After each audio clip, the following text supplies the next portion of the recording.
Entonces, buenas tardes a todos y todas. Hoy estamos en el Club de Lectura Isbelia con la novela A lo lejos de Hernán Díaz. Les voy a hacer, como siempre, una presentación general sobre datos históricos. El libro es poco, nos da pocas pistas, ¿no? Como que no nos da fechas, no nos da lugares, los nombres de los pueblos y de las ciudades, excepto de Nueva York, Estocolmo, o bueno, Portsmouth, Nueva York y San Francisco. El resto de nombres son, y pues los estados que van mencionando, de resto no nos lo ubica geográficamente, por lo tanto es como un reto, hay que echarle una investigadita. Les voy a contar eso y les voy a mostrar cómo esta novela dialoga con el género del oeste que tanto estábamos esperando y las razones por las cuales el final pues es ese final. ¿Listo? Empecemos con lo de siempre. Este es Hernán Díaz, es un señor joven todavía. Solo ha escrito 2 novelas. Hernán nace en Buenos Aires en el 73, que es un año muy difícil porque se establece una de las tantas dictaduras que tuvo Argentina. Entonces, como con 2 años, él se va y se muda a Estocolmo y que crece su juventud y su adolescencia temprana en Estocolmo y luego la familia se muda a Nueva York y él empieza a vivir en Nueva York y allá ya pues, hace su vida. Él es profesor, tiene un doctorado en literatura y hace estudios literarios, estudios latinoamericanos en la Universidad de Columbia. Esa es su primera novela. A lo lejos la publicó hace 5 años. Es finalista del premio Pulitzer a la mejor novela del año. Le ganó otra que no sé de qué va. Pero pues ese es un gran premio porque premian literatura norteamericana, como cosas que hayan sucedido en Norteamérica. No se premia, digamos, ficción, o pues no como ciencia ficción o cosas por el estilo, sino solo narraciones que estén localizadas en el territorio americano y eso generalmente suelen ganarlo pues, americanos, gringos de nacimiento. Entonces Hernán Díaz pues, se destaca por pues, ser un migrante que ha logrado dar una muy buena novela al canon literario gringo.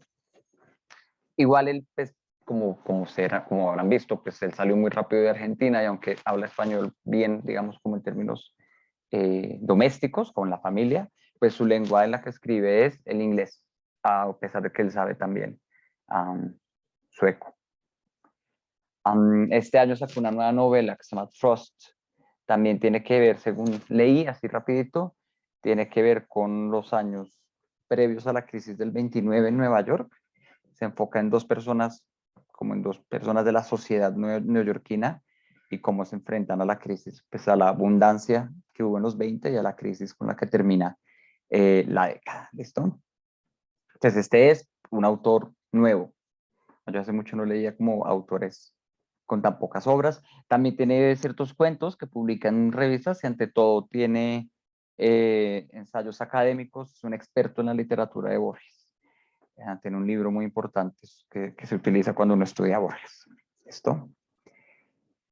Entonces, la novela es lo que yo voy a llamar un anti-western, una anti-novela de oeste.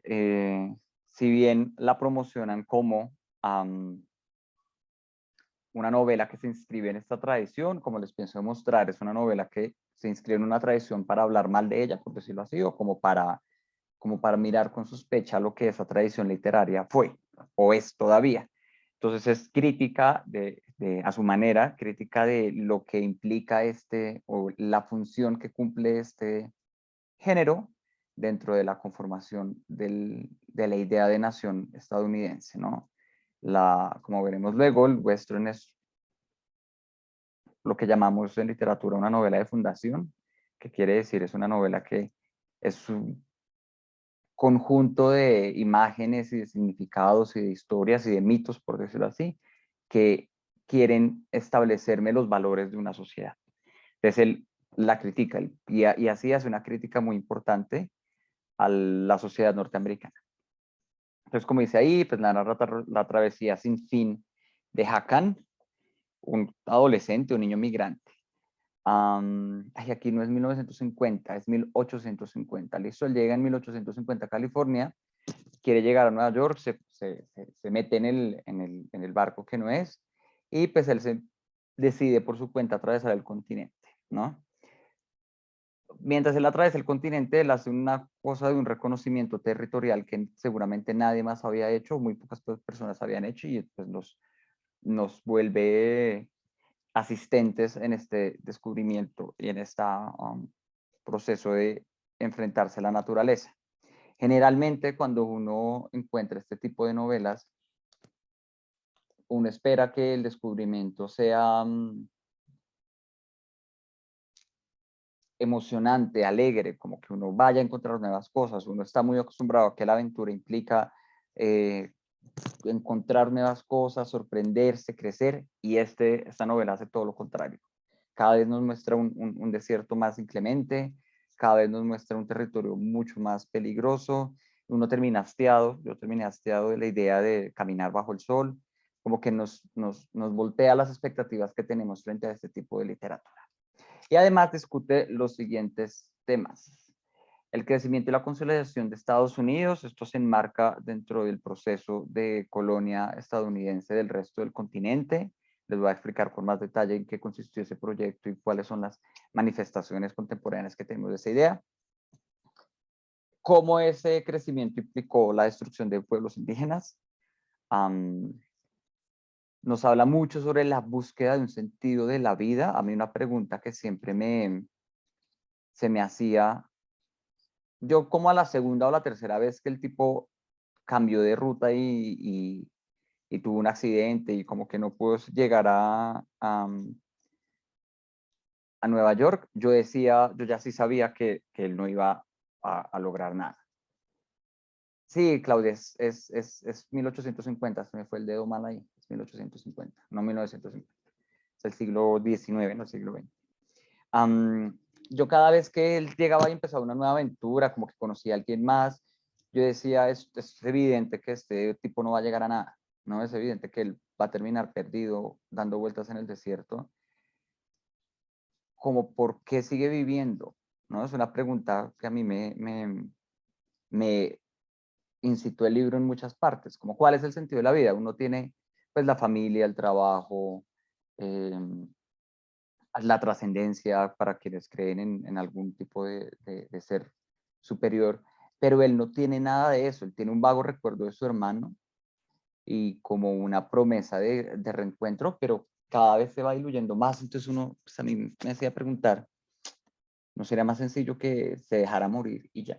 ¿No? Como cuál es la razón por la cual yo voy a empezar a sostenerme en un lugar tan inclemente y tan solo. Entonces es una pregunta que atraviesa todo el texto y que está asociado con los temas que ya mencionaron, como la soledad, especialmente ese, como el crecimiento, la falta de vínculos, cómo el lenguaje nos une. Entonces es un puente de comunicación, entonces por eso él, cuando tiene que volver a hablar, como que no sabe, porque él ya no tiene nada, como ninguna estructura que lo sostenga. Y el poder de las leyendas en la construcción de la nación, ahí vamos a hablar como de los asuntos meramente de literatura que hay detrás de esta novela. Entonces, ¿por qué seguí poniendo 1950? ¿Cuál es mi error ahí? Esto es un mapa de la consolidación de Estados Unidos como la nación que conocemos hoy en día. Estados Unidos son, como recordarán, 50 estados, 48 que están en la parte continental o en el gran conjunto continental, Hawái, que es el último estado que ellos lograron, y Alaska, que es una compra que hacen aquí arribita en 1870, si no estoy mal. Ahorita tengo la fecha más adelante, espero haberla anotado bien. Si ustedes recuerdan, o las clases de historia o el chisme histórico alguna vez les debió haber mencionado, pues que Estados Unidos empezó siendo solo 13 colonias, las 13 colonias originales que establecieron los ingleses cuando llegaron a Norteamérica. Esas 13 colonias van desde acá hasta acá. ¿Listo? Son toda esta costa y es lo que llamamos tradicionalmente Nueva Inglaterra, especialmente los estados del norte, Nueva York, Massachusetts, Connecticut, Rhode Island, Maryland, Virginia, Carolina del Norte y Carolina del Sur, todos estos estados, Pensilvania, fueron los primeros que se fundaron con la llegada de los ingleses por allá en el siglo XVI, 15, 16, y que para el siglo XVIII, 1770 y tanto, pues ellos deciden independizarse de la corona inglesa, se dan cuenta que ya van muchas generaciones de colonos, es decir, de lo que nosotros llamaríamos criollos acá, de europeos, de gente de ascendencia europea, pero nacida ya en América y que ya tienen un sentido de pertenencia y una idea distinta de cómo deberían gobernarse, como típico proceso de independencia, se aburren de los impuestos del rey y entonces se dan cuenta que pues, pueden existir sin tener que estar produciendo para alguien más y más bien empezar a producir y crecer como nación. Entonces estas 13 colonias tienen una guerra de independencia, ganan, establecen la independencia de Estados Unidos y se forman y empiezan con un proceso de colonización propio muy poco común. Fíjense que en Latinoamérica, por ejemplo, después de las independencias, nuestro principal objetivo fue establecer un gobierno más o menos sustentable. Ellos no, ellos continuaron con la expansión, decidieron ser ahora ellos los colonizadores, porque sospechaban y no sospechaban más mal que de aquí hasta acá iba a haber mucho territorio para ellos, ¿no? Ellos querían, sabían que el Pacífico debía estar acá, pero ellos no lo conocían. Los primeros que llegan al Pacífico, los vamos a ver después, son a principios del siglo XIX, por el 1800, finales del 1700 y principios de 1800. Todo esto ciertamente estaba poblado por pueblos indígenas. Ellos, de hecho, la mayoría de pueblos indígenas que vivían en esta costa fueron movidos atrás de los Montes Apalaches. Los Montes Apalaches son una cadena montañosa que está aquí a la costa oriental de Estados Unidos. Se movieron a esta parte de atrás y en algún momento les prometieron una república independiente indígena. Se llamaba la República Adirondack, ya no me acuerdo. La República Apalache, no sé. Pero ellos llegaron a tener una organización en este territorio que les cedió Estados Unidos, pero conforme los nuevos estados iban viendo que había más territorio y más territorio, los fueron empujando. Ese mapa específicamente de 1850 me muestra qué estados ya eran parte de Estados Unidos en el momento en que comienza la novela. Todo esto, lo naranja, son estados de Estados Unidos y lo que acaba de suceder apenas empieza la novela es que ellos compran California, compran / anexan California, ¿no? Todo esto que está en azulito son territorios que ellos manejan, que ellos ya reclaman como propios, es decir, que ellos ya sacaron a los indígenas de ahí, o por lo menos expropiaron sus territorios, y que está pendiente por organizar, ¿no? Fíjense que incluso hasta antes del 91, aquí en Colombia se distinguían departamentos de territorios. Es lo mismo en Estados Unidos. Territorios se entienden como una gran extensión de tierra, seguramente habitada y muy bien organizada, pero que todavía no tiene una constitución propia. Entonces, todos estos gobiernos eran reclamados, todos estos estados, territorios eran reclamados por Estados Unidos, pero no eran parte todavía de la Unión completamente, no tenían su propia constitución y no habrían hecho ningún tipo de tratado con Estados Unidos para pertenecer. Ellos empiezan la exploración por el norte, pero después de anexar a Texas, que fue un estado que se independizó primero de México y luego hizo un tratado de anexión con Estados Unidos, y de robarle o sí, ganarle a México todo este pedazo después de la invasión napoleónica que hubo en México. Entonces ellos empiezan de nuevo a llegar al oriente por el sur, al occidente por el sur. Y por eso nos queda todo este territorio verde, que es un territorio no organizado, territorio en el cual había seguramente pobladores colonos, pero que no había ningún tipo de contrato, por decirlo así, no se reconocían como parte. Esos son los últimos estados que llegan a ser parte de Estados Unidos. Entonces, nuestra aventura inicia en esta bahía. Esta es la bahía de San Francisco. Les voy a hacer voy a recorrer, la presentación está organizada en las fases en las cuales se desarrolla la historia, o sea, los distintos momentos y procesos históricos, pero de una vez les voy contando cómo es más o menos, cómo me imagino yo que es su travesía. Él empieza en lo que hoy en día es California y él se mueve hacia el oriente. Realmente él no se mueve muy al oriente, sino más hacia el norte, porque pasa, o bueno, porque como Estados Unidos está ya muy arriba en el hemisferio, entonces pues cuando uno va hacia el oriente, de hecho va subiendo, pasa por el desierto de Nevada, el desierto donde él empieza, después de que él se suelta de los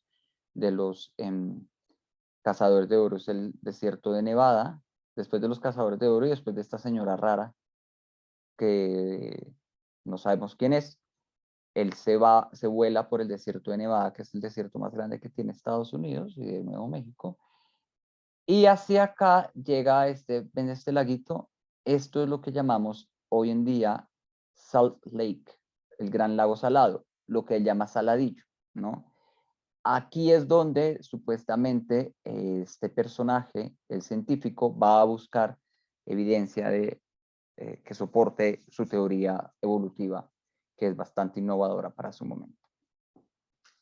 Él ahí se va y supuestamente se dirige hacia el oriente, pero sufre todo este accidente que además, como veremos, todo lo importante, todo lo dramático, todas las escenas que son llenas de acción se van así, como cuando él se pierde el barco, como cuando él se vuela de la señora, como cuando él mata a toda esta gente, suceden muy rápido, como que uno se dio cuenta que todas las condiciones cambiaron, pero tiene que repetir a ver en qué momento. En vez de quedarse, que uno esperaría alguna suerte como de suprema descripción, como él hace sus emociones y el resto de cosas, no la hacen. Entonces él, aquí es donde sufre y aquí es donde empieza a perseguirlo el sheriff. El sheriff dice, yo lo voy a llevar a Illinois. Illinois es este estado de acá, ¿vale? ¿Por qué? Porque pues entre Iowa, que está recientemente hecho estado, y este que no me acuerdo cómo se llama, está todavía estableciendo sus constituciones, entonces la frontera de la Unión se considera que queda por acá. Después de aquí es que empieza la ley, donde lo pueden entregar a un juez, donde pueden hacer todo el proceso y tales. Por acá es todavía un poco territorio de nadie. ¿Listo? Él se logra escapar con ayuda de este fulanito y bajan, tratando de buscar California, y terminan en el cañón del Colorado, que es por acá. Luego les muestro con un mapa más claro que es. Ahí matan a este compañero, él por ahí en algún momento hace la cueva y se encuentra con se encuentra con los militares de la guerra civil que está sucediendo en este momento por acá, ¿no? La guerra civil es cuando estos estados que empiezan a crecer, especialmente con Texas, empiezan a discutir sobre la pertinencia de permitir la esclavitud o no. Los estados del norte ya no son esclavistas, los estados del sur sí, porque su fuente de producción, que generalmente es el algodón, el tabaco y la caña, depende de la mano de obra esclavizada, entonces pues ellos están peleando. Los estados del sur dicen, no, no queremos eh, abolir la esclavitud, vamos a hacer nuestro propio país, y los del norte dicen, pues ustedes no pueden hacer su propio país, somos un estado federado, tiene que haber algún tipo de organización, hay una guerra, ganan los del norte, se abole la esclavitud en el sur y Estados Unidos crece como lo que debería ser, ¿no? Entonces él ve a esta gente, la guerra alcanza a llegar allá, a pesar de que generalmente solo se luchaba por este lado. ¿Listo?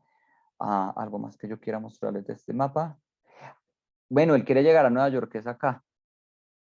Y como vemos, nunca salió de acá. Es decir, él realmente no hizo mucho, porque este territorio es vastísimo. ¿Listo? Además, solo falta que Alaska quede aquí arriba, ya luego les doy la fecha precisamente de Alaska, que es donde termina nuestro libro. ¿Listo? Este proceso de consolidación de Estados Unidos costó todo el siglo XIX. O sea, los últimos estados son los, creo que Alaska es como 1870 y pico, si no estoy mal. Pero entonces este proceso duró un siglo. Fueron bastantes años, 100 años, para que ellos pudieran establecer y poner las fronteras de sus estados donde están. Todas estas fronteras además son, se fueron cambiando. Texas tuvo que ceder este pedacito a un territorio indígena y este territorio indígena terminó siendo Oklahoma. Como que todos esos límites se fueron moviendo, se fueron borrando y eso implicó mucha violencia y mucha guerra. Y eso es lo que vamos a ver. Él nos cuenta, ese es el contexto histórico en el que está, él nos cuenta cómo sucede eso sin contarnos cómo sucede eso directamente, sino pues a través de su experiencia. Entonces, esto se me fue aquí también. La fiebre de oro es el primer episodio con el que contamos. En 1850 se anexa California. California era un estado o era un territorio bajo control mexicano y después de que México sufre un montón frente a la guerra contra Francia y Estados Unidos, ellos deciden independizarse porque pues, consideraban que podían hacer las cosas por su cuenta. Entonces forman una nación que se llama la Nación de la Bandera del Oso, la bandera de California es un osito. Entonces ellos fundan ese país y ese país dura como 3 o 4 meses porque Estados Unidos le dice, venga, nosotros acabamos de ganar todo este territorio y ustedes pues hacen parte de ese territorio, más bien únanse a la federación y nos la llevamos bien. Y entonces California en 1850 acepta. Y apenas California se vuelve estado de Estados Unidos, encuentran las primeras yacimientos de oro. Eso queda en el condado que hoy en día se llama El Dorado, un poquito más al norte, que ya esas minas hoy en día ya están completamente acabadas, ¿no? La fiebre de oro implicó un movimiento impresionante, lo vemos en todas las caravanas, es el oro el que obliga o el que motiva a todas esas personas a moverse, a atravesar el desierto para llegar a encontrar mejores riquezas. Tierras vacías, vacías porque pues sí estaban ocupadas. De hecho, California es el estado más poblado de Estados Unidos, precisamente porque pues toda la gente se movió allá en este periodo. Ahí vemos en la novela el crecimiento de las ciudades como San Francisco y esta otra que no me acuerdo cuál es su nombre, que es inventada en todo caso. La fiebre de oro de California le trajo mucho dinero a Estados Unidos, mucho dinero a California. California aún se considera el estado con el PIB más fuerte de Estados Unidos. Su producción podría cubrir la de muchos de otros estados, por eso siempre ha sido un estado tan políticamente debatido y todo empieza en este momento. Esa fiebre del oro también implicó un genocidio impresionante, se llama el genocidio californiano, porque la mayoría, si no todas las comunidades indígenas que vivían en el territorio fueron exterminadas completamente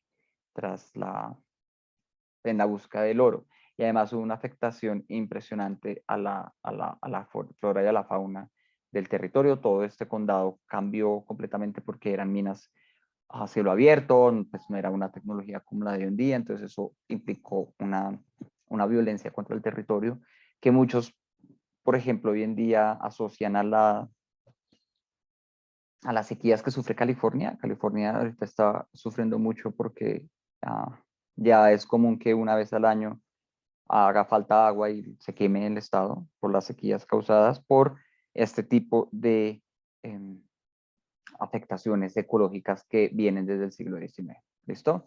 Como bien dijeron varias, esto se acaba rápido. El tipo empieza a trabajar con esta familia, en esta familia él se da cuenta que como que pertenece, pero no. Sus primeros episodios, además, como bien lo dijo María Clemencia, si no estoy mal, o Rubiela, nos enfrentan a la pérdida de lenguaje. Él no sabe hablar inglés, entonces uno no sabe qué está pasando, uno no sabe qué están diciendo. Él empieza a leer el lenguaje de las personas, luego aprende el lenguaje hablado, pero uno se pierde mucho, uno no entiende, por ejemplo, qué pasa con esta señora cuando mata a este tipo, cuál es la discusión que hay atrás, si uno cree que va a haber algún tipo de resolución y no, se acaba ese episodio y vamos al siguiente y todo le queda a uno marcado a través de la experiencia de la falta de lenguaje que tiene Hakan, nuestro personaje, ¿no? Entonces así empieza él. Luego él se mueve hacia el oriente, persiguiendo las rutas de la caravana, ¿no? Aquí de trasfondo, en todo este episodio de la caravana, de hecho en toda la novela, está hay una doctrina detrás muy importante. Se llamaba la doctrina del destino manifiesto. Esta doctrina, que fue impulsada por ciertos políticos, científicos e intelectuales norteamericanos, decía que era destino manifiesto, es decir, que era una misión sagrada y religiosa casi de los pobladores norteamericanos de las 13 colonias y bueno, Estados Unidos en formación. Ellos tenían obligatoriamente, era su destino, era su obligación, no podían no hacerlo, tomar control de todo el territorio. Entonces en esta doctrina se empieza a hacer una propaganda muy fuerte con el fin de esa dominación. De ahí que nosotros tengamos el recuerdo de la novela western. El western es el resultado de esta doctrina como algo heroico y exitoso, porque es la literatura y el cine especialmente, porque esto es más hacia finales del siglo XIX, comienzos del XX, y las caricaturas nos están diciendo que parte de nuestra identidad nacional es de hecho llevar progreso al salvaje oeste, ¿no? Esta obra es la que más se cita, aunque no es la única, la que más se muestra cuando se habla de este periodo de la historia norteamericana. Se llama El Progreso Americano y es de 1827 y nos muestra a Colombia, que es una representación en varios lugares del pueblo americano o de Estados Unidos como nación, llevando el progreso hacia el occidente. Fíjense que detrás de ella va el tren, frente a ella no hay tren, y ella está llevando el telegrama, los cables del telegrama. Con ella, detrás de ella vemos luz, iluminación, la civilización y la verdad vienen de allá. Aquí hay ciudades, aquí hay puertos, esto debe ser Nueva York probablemente, o Boston, alguna de esas ciudades costeras. Vienen los trenes y huyen de ellos todo lo salvaje. ¿Quiénes huyen? Los osos, los indígenas, los búfalos, ¿no? Se ven las caravanas, estas son las caravanas de las cuales él habla, los carromatos, como son las palabras, la traducción que le ponen, son estos, porque los nuevos colonos se bajaban por esa vía que ya era casi que una autopista, la primera autopista de Norteamérica es esa, con todas sus pertenencias, con la esperanza de, como lo dicen ahí en ese grupo en el cual él se une, de encontrar un territorio. De nuevo, se promete que en California hay oro, y no solo oro, que hay tierras desocupadas o hay tierras para ocupar.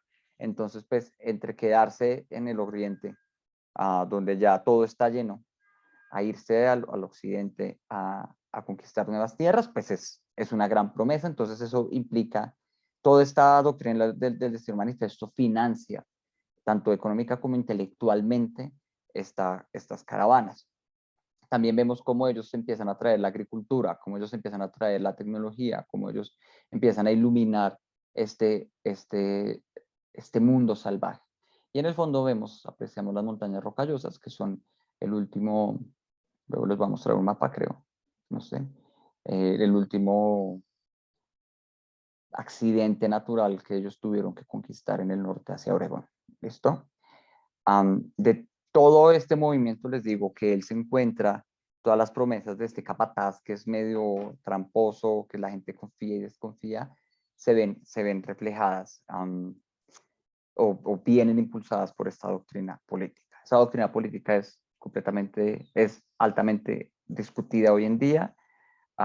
Se considera que fue una doctrina bastante nacionalista y propagandista.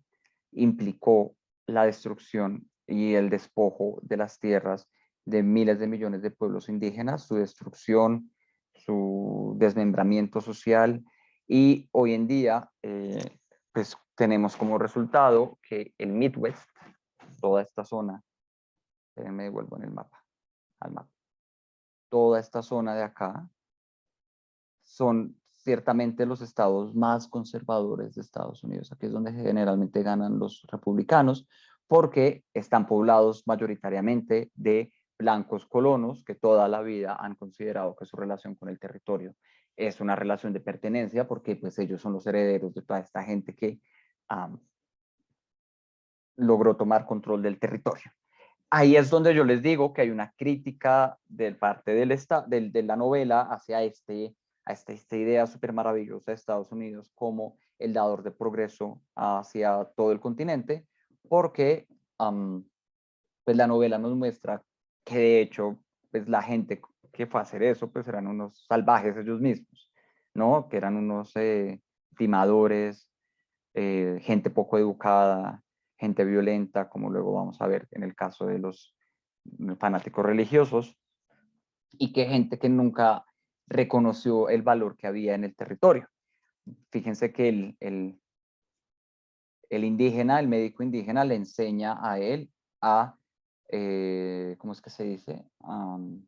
Limpiar los objetos de las operaciones, de las cirugías, a esterilizar los elementos de las operaciones, cosa que él no sabía a pesar de, o que no se sabía, o que el otro doctor no sabía a pesar de ser este otro un gran colono supremamente avanzado, civilizado, entendido, científico, ¿no? Ahí nos va mostrando, la novela nos va mostrando cómo lo que hicieron fue borrar un montón de saberes ancestrales y conocimientos en este proceso.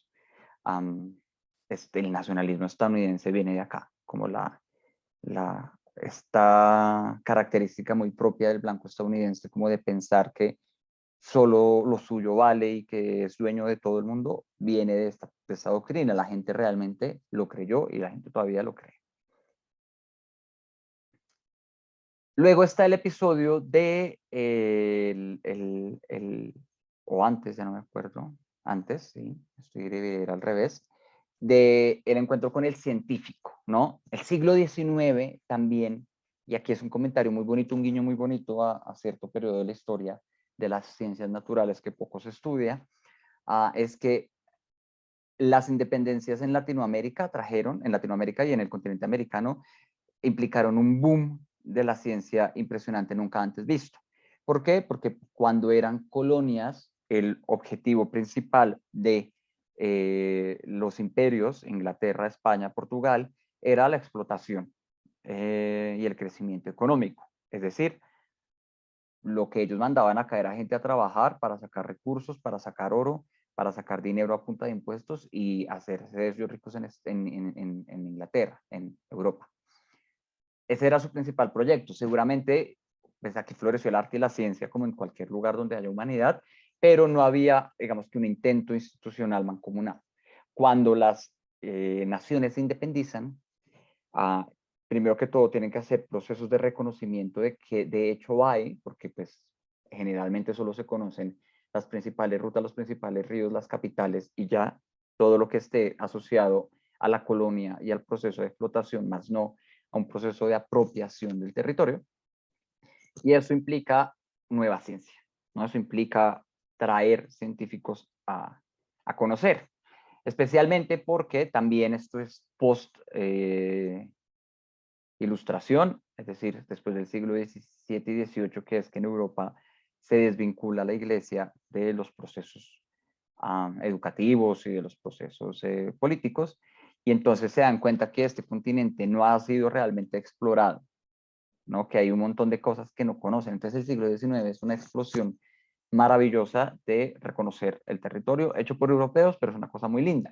Entonces este científico es el representante de este movimiento en la novela, ¿no? Les muestro las exploraciones más importantes que sucedieron durante ese periodo en América para que veamos o reconozcamos la importancia que tuvieron. La primera que aparece ahí es la más relevante para el contexto de la novela. Lewis y Clark fueron los primeros colonos o los primeros estadounidenses en llegar al Pacífico. Ellos, yo pensé que tenía el mapa, pero no. Entonces les voy a mostrar. Ellos salieron de acá, se fueron por todo el norte y llegaron al condado de Oregón y volvieron. Y en el camino, esa travesía duró 2-3 años, Ellos mapearon el norte de Norteamérica, encontraron las montañas rocallosas, encontraron el Pacífico y se volvieron y le dijeron a esta gente, oiga, esto tiene que moverse. Fíjense que es el inicio del siglo XIX, 1804 a 1806. Son ellos los que traen las noticias de este nuevo territorio por conquistar y son los que animan toda la exploración que hay. Tenemos que, por esas mismas fechas, Alexander von Humboldt estaba viniendo a Sudamérica. Fíjense que coincide con los inicios de los movimientos independistas americanos. Alexander von Humboldt era un científico, cartógrafo, geógrafo, historiador natural alemán. De hecho, si ustedes recuerdan, nuestro instituto de conservación se llama Instituto Humboldt en honor a él. Este señor se hace un viaje a Sudamérica, especialmente Venezuela y Colombia, y él es el que hace las exploraciones más importantes en nuestro país. Gracias a él tuvimos conocimiento como nación, por ejemplo, de la existencia de los nevados, del Nevado del Tolima, por ejemplo, de un montón de animalitos y de ríos que no se conocían, y él tiene un montón de pinturas, la mayor cantidad de pinturas sobre el territorio colombiano, incluyendo Ecuador. En esta época se incluía Ecuador y Venezuela, vienen de las expediciones, porque él iba con un pintor que pintaba unos paisajes preciosos en el Museo Nacional y en el Museo del Banco de la República. Seguramente uno encuentra varios cuadros de él, de sus exploraciones, ¿no? Alexander von Humboldt además se inspira o trabaja con los de la expedición botánica, si recuerdan sus clases de historia de primaria. Esto sí es historia colombiana de toda la vida. José Celestino Mutis, y por eso el Jardín Botánico y la avenida 63 llevan su nombre. La calle 63, José Celestino Mutis le dice a la corona, al virrey, que es importante que financien una expedición botánica para reconocer los avances científicos que puede tener. Y al hacer este movimiento y decir, oiga, vean, Colombia está lleno de animales y alimañas y matas y hay un montón de recursos, es que se empieza a pensar en una independencia de Colombia. Uno siempre ve la expedición botánica como causa o antecedente al movimiento de independencia, porque pues empiezan a ver, así como en Norteamérica lo acababan de ver 20 años antes, que qué sentido tiene que este territorio se esté explotando y esté generando recursos para gente que vive en otro lado, que no conoce, que no sabe, que no vive, que no ha luchado, que no ha trabajado su sudor por el sostenimiento de esta tierra.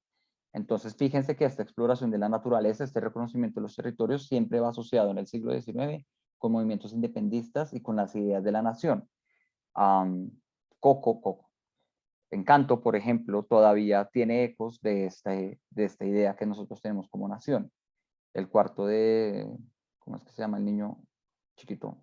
El que habla con los animales, es la manifestación de eso. ¿Listo? Es eso. Colombia es un territorio diverso, Colombia es animales y selva, Colombia es todo este tipo de cosas. Eso se nos quedó grabado como discurso nacionalista. No es que no lo sea, o sea, sí lo es un territorio altamente diverso, pero asociamos, a partir de estas expediciones, asociamos la idea de la biodiversidad como marca significativa del espíritu colombiano. Ahí está la jugada ideológica. Así como los estadounidenses asociaron el progreso y la conquista y el dominio del territorio como algo propio supremamente americano, nosotros tenemos esa idea gracias a esta expedición botánica.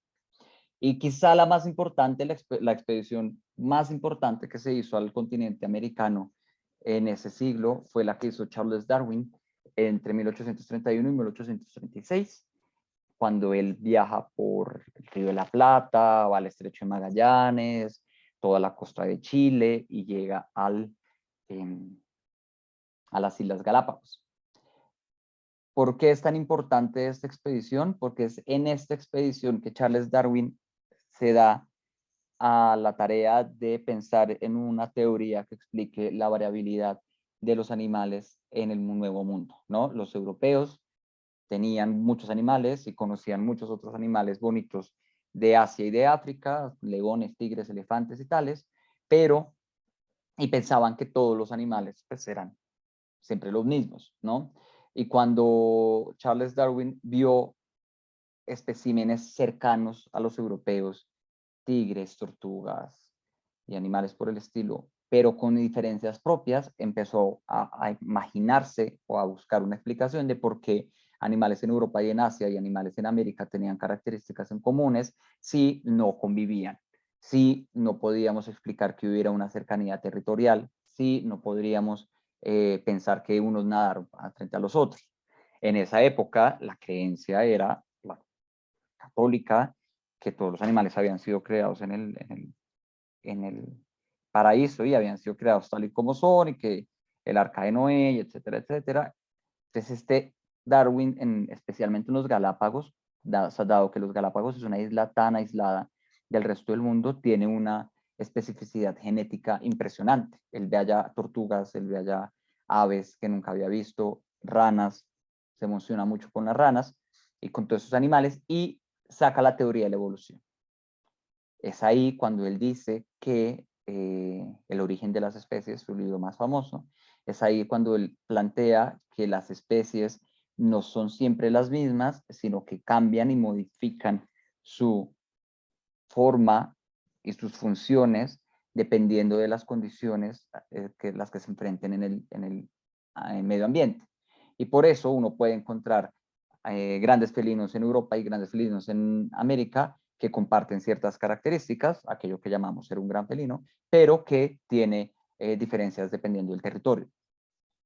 Es esto mismo lo que está haciendo el científico que se encuentra Hakan. Hakan está enfrentándose, obviamente Darwin no fue el único científico en la época pensando eso, esa pregunta se le estaban haciendo todos, ganó el darwinismo, había otros que decían otras teorías de la evolución, uno se acuerda todavía de Lamarck, era el ejemplo clásico frente a Darwin, que él creía que las jirafas cuando tenían que comer alto se les estiraba el cuello y ya los hijos nacían con el cuello largo.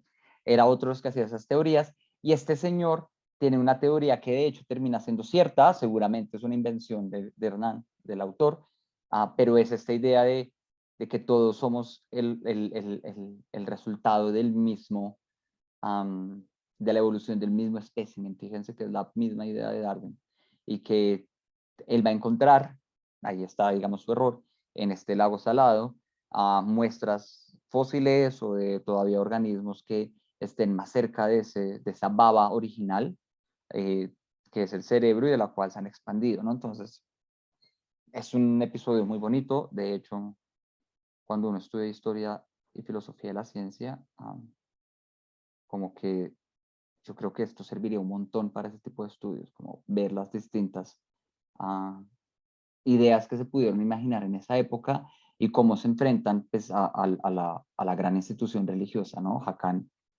cuando le comparte eso a no me acuerdo quién, la otra gente como que se timbra, porque es ir en contra de pues, la creencia de que Dios creó a todo el mundo de manera perfecta, por ejemplo, y que los hombres, pues, los seres humanos somos esencialmente distintos al resto de las bestias, al resto de criaturas, porque nosotros fuimos hechos a imagen y semejanza de Dios y ellos no. Entonces, esta nueva ciencia que hace un continuo entre bestias y humanos es realmente escandalosa para la época. Y es un detalle muy bonito que tiene la novela. Luego viene el episodio que marca su historia, ¿no? Ese episodio también está basado en un evento bien curioso de la historia norteamericana. Utah, que es este estado que queda al lado de Salt Lake City, aquí está el lago Salado en Utah y aquí al frente está la capital de ese estado. Vengan, les muestro en el mapa dónde queda Utah. Utah es este cuadradito. Fíjense que se llama territorio de Utah, el que tiene el lago Salado. Utah fue un estado que se formó por una comunidad religiosa extremista. Fíjense que los que tratan de matar a Hakan y que él termina matando eran la compañía de los hermanos de yo no sé quiéncito, y que ellos venían en nombre de fulanito, un nombre de un profeta del Antiguo Testamento, y que ellos venían a limpiar pues este territorio de salvajes y de indígenas. Resulta que Joseph Smith en 1830 nace pues en Massachusetts, si no estoy mal, y él forma la iglesia del séptimo día, ¿cómo es que se llama? La iglesia adventista del séptimo día, que son los mormones. Y muy similar a esta idea del destino manifiesto, pues ellos creen que hay una necesidad de convertir a todo el mundo a este tipo de religión, porque es solo convirtiéndose a estas religiones que nos vamos a salvar en el día del juicio. Joseph Smith funda esta iglesia en la costa de la Nueva Inglaterra, pero empieza a ser perseguido porque los colonos de Nueva Inglaterra eran cristianos, protestantes muy religiosos también. Entonces pues iba en contra, y los mormones además tenían una creencia muy particular, y era en la poligamia. Creían que un hombre podía casarse con muchas mujeres y tener muchos hijos y muchas familias, un solo hombre. Entonces los persiguieron. De hecho, a Joseph Smith lo matan precisamente por esas ideas. Pero ya su iglesia se vuelve tan famosa que empieza a recibir gente de Europa, especialmente, y de otras partes del mundo, que quieren vivir la vida conforme viven los mormones. Entonces, en 1848, cuando ya Estados Unidos reclama control sobre el territorio alrededor del lago Salado, ellos le compran al gobierno estadounidense lo que hoy en día conocemos el estado de Utah, para poder hacer un estado exclusivamente mormón, en el cual se permitiera la poligamia. Finalmente, cuando ellos terminan ganando el estado de estatus de estado, es decir, cuando pasan de ser un territorio a ser un estado, pues la Constitución norteamericana no les permite la poligamia, y ellos deciden ceder ese pequeño aspecto de sus vidas para poder vivir. Hoy en día, Utah es el lugar del mundo más mormón que existe, con una población de alrededor del 45 al 48% de habitantes que son mormones. Estos son los señores que están detrás de este asesinato, de esta masacre que hay. Ellos conquistaron el territorio ciertamente de esta manera, con una idea de limpieza étnica, ¿no? De cualquiera que no sea mormón está mal, y es nuestra misión divina limpiarlos, ¿no? Entonces también es otro guiño a la historia norteamericana muy bonito que aparece ahí. Luego de que él escapa, y viene la parte más western de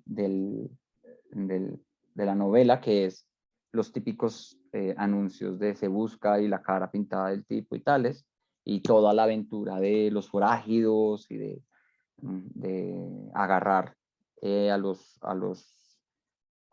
delincuentes y llevarlos ante el sheriff, y que el sheriff le dé una recompensa, que es nuestra gran idea. Pues sucede todo, pero él es perseguido.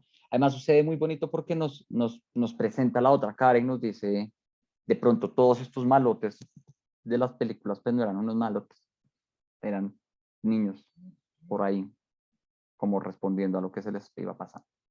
Bueno, el caso es que él baja, fíjense que él no se sale de esta zona del Salt Lake City, aquí está Utah, y el Gran Cañón está en Arizona, así se llama el Cañón del Colorado. Fíjense que no está en el estado de Colorado, es por el río Colorado, que tampoco pasa casi por el estado de Colorado.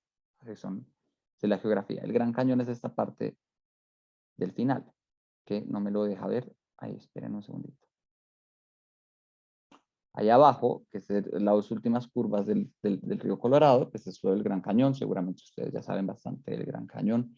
Uno de los grandes principales retos geográficos para los colonos, con las montañas rocallosas, es donde pues él empieza a ocupar su tiempo. Hoy en día eso es patrimonio inmaterial de la humanidad, de patrimonio arqueológico y todos los patrimonios posibles. Pero fíjense que él no sale de ese territorio, él no sale de esa esquina del mundo, él no logra él no logra de hecho llegar a donde él quería llegar. En el Gran Cañón también hay todavía vestigios, seguramente cuando ellos encontraron, son vestigios de los pueblos indígenas de esta época, de esta zona, que se llamaban pueblo, el pueblo. En inglés los llamaron pueblo porque eran colonia española. Y entonces seguramente donde él logra resguardarse, que es un espacio tan bonito, como tan tan propicio para esconderse, es porque es el resultado de lo que las comunidades indígenas hicieron en su momento ahí. Luego tenemos este episodio, ay, yo no puse lo de la guerra, que debería ir lo de la guerra. Tenemos el episodio que se encuentra, el de las cuevas, que es el episodio, yo creo que más,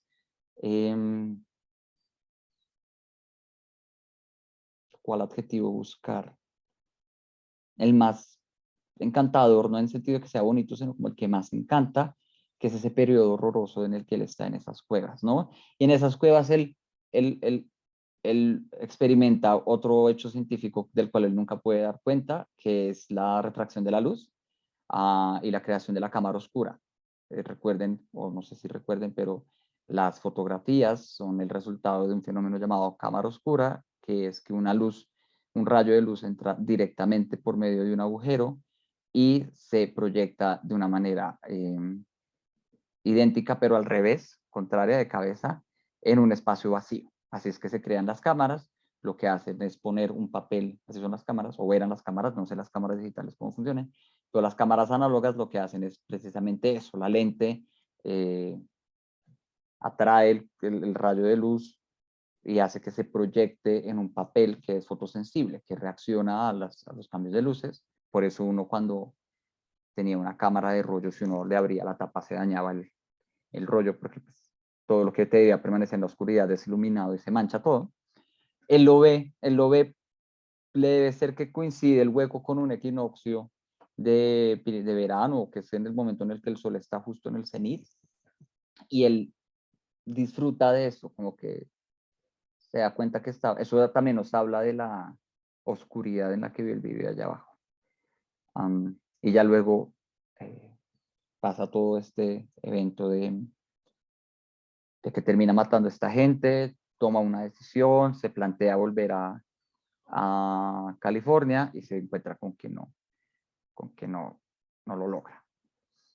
En 1867 se compra Alaska como territorio. Todavía no se vuelve un estado, es un territorio. Fíjense que si Alaska se compra en 1867 y este man llegó a 1850, al menos han pasado, al menos hacia el final del libro, 20 años. Al menos, probablemente más. Si él llegó como con 13 años, está de 30 y tantos, no está tan viejo. Simplemente es que el tipo está completamente gastado por el sol y por los elementos, por la alimentación, ¿no? Y aún así conserva su cuerpo fuerte, ¿no?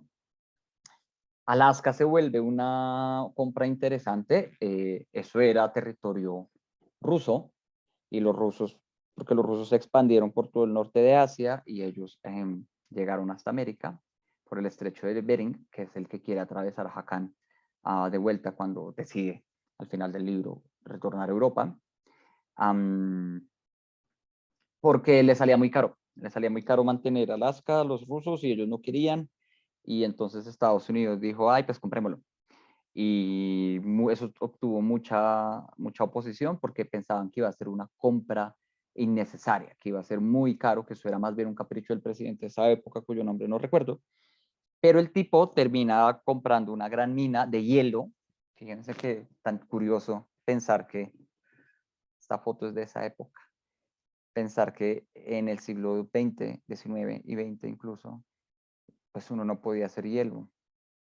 Entonces los hielos tocaba traerlos directamente de los polos o de los lagos congelados. Entonces, pues, si yo tengo que esperar al invierno para tener hielo y luego lo tengo que transportar, pues va a ser imposible que el hielo llegue bien a donde tiene que llegar, Europa. En Europa fueron fanáticos del hielo, aunque ellos tenían sus fuentes cercanas. Alaska se vuelve y Estados Unidos se vuelve el principal exportador de hielo hacia finales del siglo XX gracias a la compra de Alaska. Entonces ahí es donde termina nuestro joven o nuestro señor con sus 30 o 40 años, quién sabe cuánto haya pasado su aventura, y va. Cosas raras que a mí se me hacen de la novela, porque él decide hablar, ¿no? Es como un motivo raro. El tipo ha estado toda la vida en silencio y de repente le cuenta a toda la tripulación qué pasa, como que uno queda ahí, yo sí quedé como con ganas de saber. Hay un niño, hay un joven en la tripulación que está muy interesado y quiere acompañarlo, y yo pensaba que iba a haber como algún tipo de charla transmisión de conocimiento, algún tipo de conexión que iba a tener Hakan, pero pues bueno, ya vemos que como persona pues ha sufrido mucho, ¿no? Ha sufrido muchas pérdidas. Sus dos grandes amores, que eran Elena y este amigo, además de su hermano, sus tres grandes amores, pues no, no existen. Estuvieron ahí siempre como presencias y como recuerdo, pero no, ya no existen. Entonces, pues seguramente, ahora que lo pienso, ese episodio es para mostrarnos que, pues después de toda esta vaina, nada más puede quedar, ¿no? No podemos pedirle que un ser humano, eh, después de tanto tiempo, sea empático, ni nada por el estilo, a pesar de que Hakan es un buen tipo, ¿no? Él se preocupa por los indígenas, es consciente que los están matando, tiene esta cercanía con el cuerpo, lo que aprendió con el científico, como de cuidar, como que tiene esta intuición de que los seres vivos son de respetar, de que la naturaleza es un todo y tales, pero es como más como con la naturaleza que con los seres humanos. Con los seres humanos es un completo hostil. Ahora sí, vamos a hablar de lo literario. Seguramente se escriben más. Yo ubico esta novela en tres tradiciones. Una ya hemos hablado del western, otra que se llama el Vindux Roman, ya lo hemos discutido acá, pero la más antigua es una de las más bonitas de la humanidad. Se llaman los Nostoi. Los Nostoi, eso en griego significa viaje de retorno. Fíjense que el segundo poema más antiguo de la tradición occidental es un viaje de retorno, la Odisea. Nostois hubo muchos. Fíjense que además la guerra de Troya pues mandó a muchos héroes por ahí, por el mar, duraron 10 años asediando y las esposas de todos estos héroes se quedaron ahí como pendejas en la casa, esperando a que ellos volvieran. Muchos hicieron desastres, muchas se casaron con otros, pero a nosotros nos queda la historia más bonita, que es la Odisea. La Odisea de Homero es el prototipo de la novela de héroes. Cada vez que nosotros vemos una novela de héroes, estamos pensando en Odiseo básicamente. Odiseo es este man que le pasa lo mismo que le pasa a Hakan. Él tiene un objetivo. Yo voy a volver a Ítaca. Ya terminé la guerra, ya gané la guerra. El objetivo es volver a Ítaca y en ese retorno se toma 8 años más. Es decir, casi la cantidad de tiempo que estuvo peleando en la guerra, él se demora volviendo porque le pasa una odisea. De ahí viene esa palabra, ¿no? Le pasa una serie de eventos aventurescos, picarescos, en los cuales él crece, él aprende, él conoce nuevos terrenos, toda nuestra idea de aventuras, de descubrimiento, de monstruos, de cosas por el estilo, está calcado de esa novela. Y esta novela hace lo mismo, se inscribe ahí. Luego les voy a mostrar qué es lo contrario que hace, ¿no? Siento que esta novela, su valor está y un poco la desazón que uno siente, más allá de toda la reflexión humana que hay que alrededor de la soledad y la vida y tales, es porque esta novela nos corta las expectativas. Todos estamos esperando el final feliz, obvio, porque todos tenemos en la cabeza este modelo en el cual Odiseo llega 18 años después para encontrarse con su esposa y entonces la esposa lo único que ha hecho en esos 18 años es tejer una cobija en las mañanas y destejerlas en las noches, porque ella le promete a todos los innumerables pretendientes que tienen, que en el momento en que ella termine de tejer esa mortaja, la mortaja que supuestamente es para su marido que ya está muerto, ella ya se va a casar con alguien más, ¿no? Entonces ella en todas las noches lo desarma para empezar el día de nuevo y así darle largas a la llegada de Odiseo, de Ulises. Entonces estamos acostumbrados porque además Ulises llega y no solo llega y saluda, sino que llega y hace un tremendo show, ¿no? Él no puede llegar a saludar y decir, oiga, volví, sino que se mete por la cocina, el perrito de toda la vida lo reconoce, es el único que lo reconoce, hace un trato con la criada, entra como si él fuera un mendigo y termina matando a todos los pretendientes y gana. Es el héroe.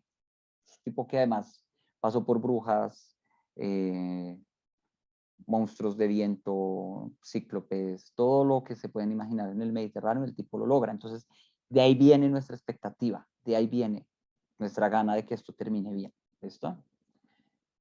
También es un Bildungsroman. Bildungsroman lo tratamos cuando leímos La Isla del Tesoro. Es una novela de crecimiento personal. Son novelas propias del siglo XIX. Tenemos el mejor ejemplo siempre serán las de Charles Dickens. Un pobre niño huérfano y sin nada. Gracias a alguien empieza a retarse y a aprender cosas y al final de la novela ya se ha vuelto un adulto, ¿no? Hakan es también esto, pero es distinto. Él empieza como un niño y uno no se da cuenta cuando crece. Uno sabe que le crece el cuerpo, pero es como si su mente siempre hubiera sido madura, ¿no? Hay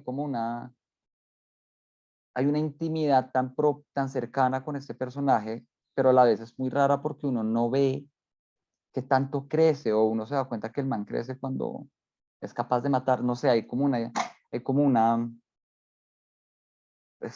vaina rara ahí con la manera en que uno acompaña a este personaje durante tantos años, porque pues la única compañía que tiene él es uno, es una novela uno a uno, es una novela de soledad en la cual uno asiste, uno está, pareciera que uno fuera, yo me lo imaginé varias veces, como en un caballito al lado de él o como encima del burro, como mirándolo y viendo todas sus acciones. Entonces hay un crecimiento que es extraño en este caso. Y la que ya hemos visto, el western, ¿no? El western extrañamente, a diferencia de las otras literaturas de fundación nacional, como la novela realista en Latinoamérica, no es un movimiento del siglo XIX, sino es del siglo XX. Es como recuerdan o como quieren ellos recordar después de que ya conquistaron todo el territorio, lo que hicieron. Por eso también es un movimiento más gráfico que literario. Si bien hay novelas de western, lo que más le suena a uno del western son películas que están basadas en cómics, ¿no? Entonces, esta es una novela, como les digo, de Fundación Nacional. Piensen en nuestra novela de Fundación Nacional, es La María.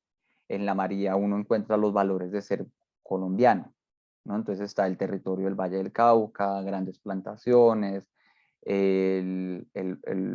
la niña de bonita familia y el man Edwin de buena familia, que además va y viaja a Europa, un chino realizado, y el amor imposible, y la catástrofe y la muerte hacia el final de María.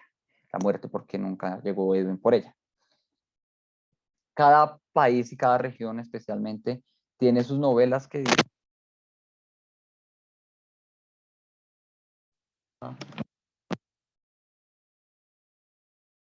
es la novela fundacional venezolana, por ejemplo, ¿no? Es el dominio de las llanuras a través de los pastores y de esta señora que es una cowboy.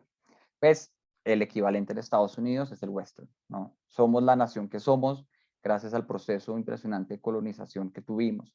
Y ese proceso implicó matar a los malos, el triunfo de la ley sobre el desorden, sobre el crimen, la riqueza fácil, los pueblos que salen, que surgen de la nada alrededor de una nueva industria, el territorio vacío, los indígenas como nuestros enemigos, ¿no? Ahí está toda esta novela. Entonces esta novela se inscribe, por lo menos no lo prometen dentro de esto, pero lo cambia, ¿vale? Vamos a ver si en la siguiente diapositiva muestro cuáles son esos cambios. Fíjense, aquí hay un cómic de western. Sin embargo, la novela me subvierte estas tradiciones.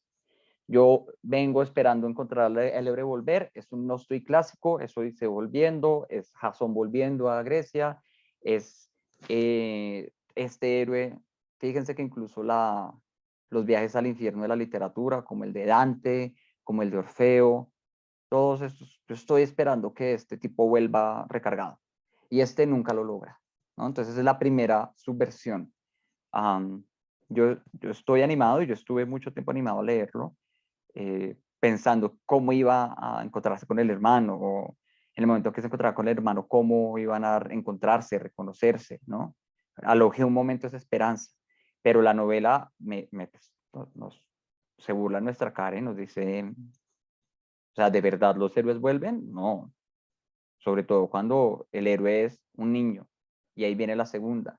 El héroe no crece. Yo creo que el héroe, pues Hakan sí crece como persona y tiene un montón de transformaciones, pero no en el sentido en el que esperamos. No es el protagonista de la Isla del Tesoro que en un ataque de valentía excepcional, se vuela del campamento, toma el barco de los piratas, mata a los malos, regresa y salva al mundo, y gracias a él es que logramos volver y él es un gran héroe. No, él crece más en fama, ¿no? Ahí hay una reflexión sobre cómo la literatura, decía yo, forma ideas, ¿no? El western, todas esas novelas del western están basadas en mitos y en leyendas urbanas, en leyendas de lo que pasó en esa época. Entonces, aquí vemos que el crecimiento del héroe es un crecimiento que hay en todos lo miran a él con miedo, todos lo miran con susto, todos lo reconocen, como bien dijo Claudio Marta, hay incluso una representación teatral de él se vuelve un personaje fácil de distinguir, tiene una chaqueta hecha con un león, y fíjense que hay otro guiño a las novelas de aventuras griegas.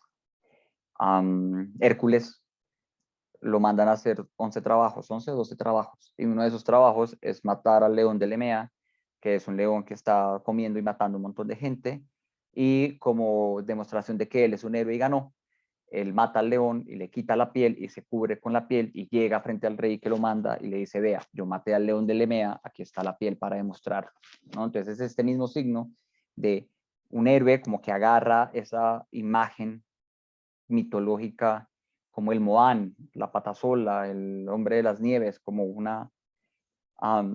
y que todo el mundo se va a imaginar que él es pues así empieza la novela, ¿no? Nos dicen el tipo es un sádico, el tipo mató a tantas personas, el tipo desgarró, asesinó y comió del muerto, y él no es nada de eso.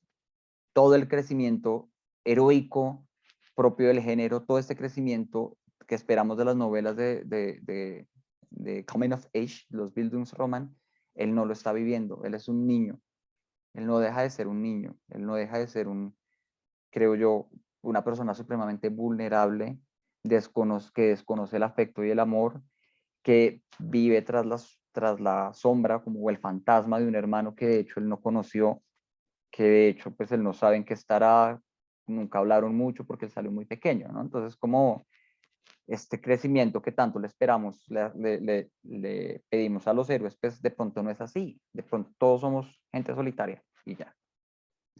Y finalmente, mucho más metido dentro del contexto y como crítica a la, a la tradición literaria en la que se enmarca, me pareció muy bien lo que dijo Adriana al principio, si fue Adriana, sobre una novela sobre los migrantes. Este es un ataque directo, o en el contexto contemporáneo, en el contexto político ideológico contemporáneo, esta novela le está diciendo a los gringos, ojo, no es tan chévere, ¿sí? Como que no estuvo tan divertido matar tanto, no es tan heroico que una nación se haya construido a través de la violencia, la explotación de pueblos que no fueran blancos. Este territorio, lo dice él en algún momento, Hakan se dio cuenta que es que no estuviera el territorio vacío, sino que lo estaban expropiando. Este territorio ya tenía sus personas, este territorio ya tenía sus tradiciones, su conocimiento, su ciencia, su manera de relacionarse con la tierra. Entonces, pues, esto proceso de colonización es cruel, ¿no? Es muy diciente que además lo escriba un exiliado, porque le transmite mucho a uno estas ideas, como dijo bien Adriana, de qué es estar en otro país, qué es llegar a otro país sin lenguaje, qué es tratar de moverse entre una sociedad que uno no lo recibe tan bien, y especialmente a él, que es pues, una sociedad que lo endemonia, que lo convierte en una caricatura del mal, cuando él simplemente pues, mató a toda esa gente porque no quería que mataran a Helen, y quería defender a su combo, así él pues no estuviera muy de acuerdo estar ahí, y nada más. Él simplemente actuó basado pues como en un impulso de protección fundamentado en el amor, y pues ahí falla, ¿no? Y ahí viene esta gran aventura. Entonces es una manera de decir, ojo que todo este mito de la tradición gringa y de la conquista western y todo lo que nosotros hemos consumido y todos los finales felices que hemos esperado, pues no, quizá no siempre fueron así. Quizá mucho de esta gente que logró conquistar y mucho de este país se construyó fue a punta de historias similares, de violencia, de escasez, de sacrificio, de dolor, de separación de los vínculos, de persecuciones injustas, ¿no? Entonces, en ese sentido, a pesar de que se inscriben estas tres tradiciones, la novela nos la gira. Ahí les decía lo de la novela contemporánea tiene esta tendencia.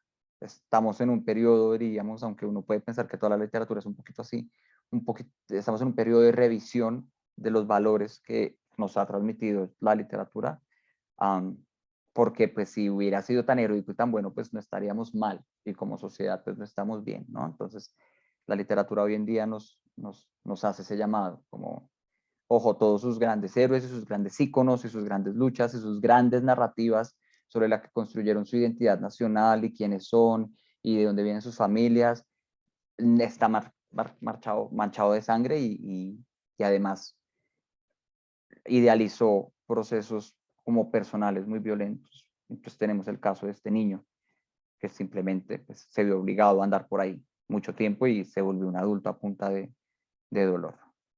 Creo que esto ya hasta aquí es. Entonces, pues esta es la presentación que les tenía preparada. Me alegra que les haya gustado. Yo no sabía nada al respecto de la novela, pues me confié en que había sido premiado por el Pulitzer y tales, y luego leí un par de referencias, de reseñas, y es una novela de amores y odios. Hay gente que dice que es inmamable porque nunca llega a nada, porque esta parte de la repetición es engañosa, porque las partes más importantes no se ven, o sea, los sucesos violentos y más significativos que implican cambios en la narrativa, la toma de este lugar, el asesinato de su amigo, la pérdida del barco, no nos las narran, sino que nos narran son los resultados. Cómo llegó a Alaska, cómo fue esa conversación con ese señor, no. Entonces a la gente lo odiaba, pero había otros que les había encantado y me gusta que les haya gustado. A mí también me gustó mucho. Me pareció una lectura refrescante porque me permitía desconectarme, ¿no? Como que yo me sentaba a leerlo en la ruta y cuando me daba cuenta ya estaba en la casa y la hora de ruta y de trancones y de estrés no se pasaba porque yo estaba metido, era en esta aventura persiguiendo a Hakan a ver si llegaba a su casa. Entonces, pues muchas gracias. No sé si quieran decir algo adicional. Álvaro, solamente yo digo, fue muy chévere todo lo que completaste de la lectura. Sobre todo, una de las cosas que yo me imaginaba y miraba en el mapa era cómo iba a poder cruzar hasta el otro lado sin Claudia, se te fue la carro, una conexión. bicicleta, un caballo, nada. Se fue. Ya volviste. Otra cosa que me parece al final es cuando a él lo mandan en el barco y llega a Alaska, ¿cómo va a cruzar él hasta su población todo ese día? Ahí me quedó a mí una inquietud de si el hombre lo mandó de aposta, de maldad, por ayudarlo. Yo creo que para ayudarlo, este señor le dice, es una conversación muy bonita porque el tipo lo reconoce, ¿no? Lo reconoce y le dice como, pues yo no voy a juzgar, ¿sí? Yo no voy a preguntarle ni siquiera si es cierto o es falso. Alaska es una nueva tierra, ya nadie lo va a conocer. Y es como una salida, como de ese loop que él tiene ahí, como de ese encierro entre esos mismos 3 pedazos de desierto, en el cual donde él se encuentre a alguien, lo va a mirar mal y lo va a querer pues, ver en él la bestia que él de hecho no es. Entonces a mí se me hace que es una buena salida, también una buena forma de terminar la historia, si no nos quedaríamos encerrados dando vueltas ahí. Sí, sí. Como dices tú, tenemos que acostumbrarnos a leer todas las historias diferentes con libros muy diferentes, pero este final a mí me gustó muchísimo.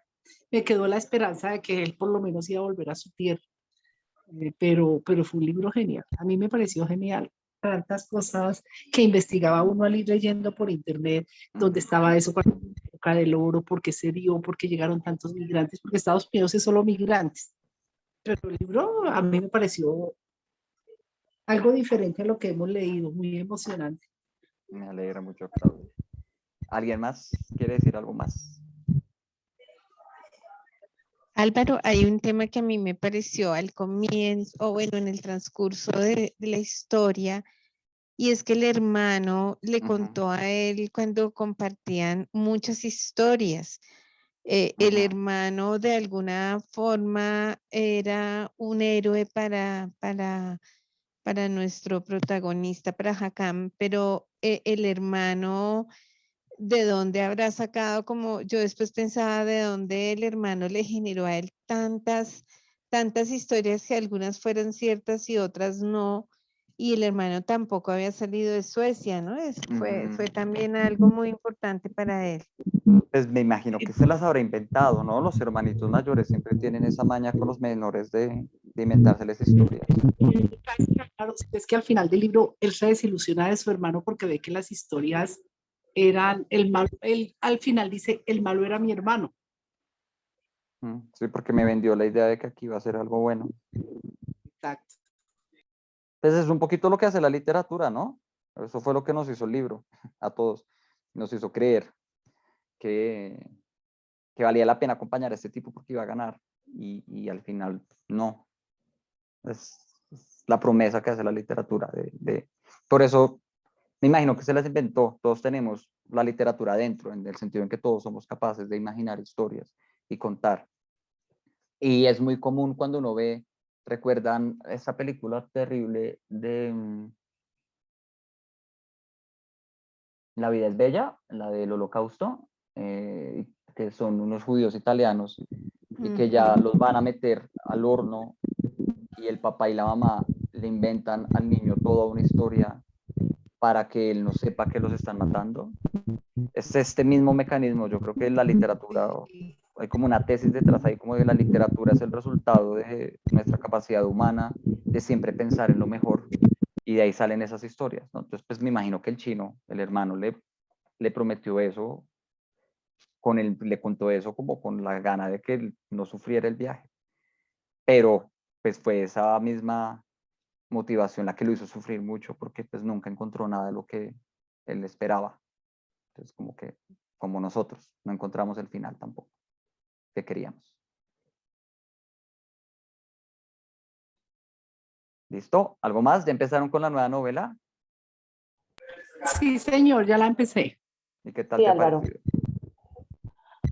Sí, ha estado chévere, yo no la he mirado. Ahí vamos, ahí vamos. Todavía no le he encontrado el fin porque apenas llevo como 15 páginas, pero ahí vamos. Bueno, ahí vamos. Listo, Claudia, muchas gracias.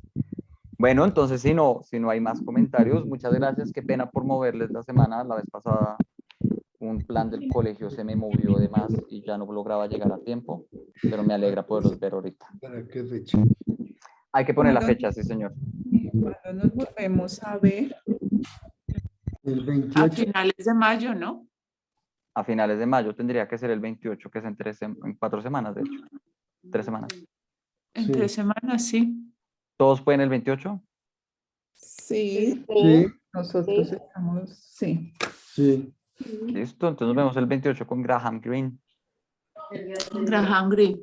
Listo. ¿Listo? Perfecto. 3 semanas. Sí. Grábenlo.